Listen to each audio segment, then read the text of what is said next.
In Pittavadam, Purve, Vaise, Madhyava, in a physiological entity, we will be starting the Rasayana.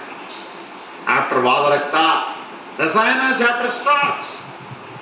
Vada Pradhanya Vadaraktam like Jogran, you will be giving Brahma Rasayana, Abhaya Amalakasyava.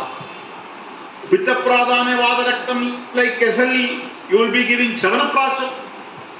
Kapha Pradhanya Vadaraktam like serum positive rheumatoid obese, you will be giving Vardhamana Vipari. Of course, Balladagam can also be intellectually and selectively used. We are going to talk about. So, suppose you take a Pitta as an autoimmune entity, the cause for autoimmune entity, with Vadanamanda or Kaphanamanda, Pitta standing in his central part, like an umpire. So, you have Kashaya Tiktam Madaram Pittamanyed Gurvade. In Kevala Pittam, you will be giving Tiktarasa Buduchiyadi. In Kaphanamanda Pittam, you will be giving Kashaya Rasa Negrodadi, dysfunctional uterine bleeding.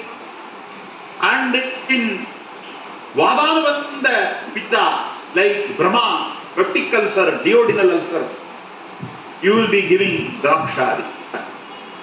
Vadapittam and Pittavadam are different. I have told in many seminars, which I continue to tell. Vadapittam is gastritis, Pittavadam is vertigo. Pitta Kapham is pimpicus and Kaphapittam is eczema. Vada Kapham is cardiomyopathy and Kaphavadam is bronchial asthma. Vadapittam Vidaryadi, Pittavadam Drakshadi. Pitta Kapham Nimbadi, Kaphapittam Necrodadi. Vada Kapham Dhananayanadi, Kaphapittam Kaphavadam Pippalya. So this is the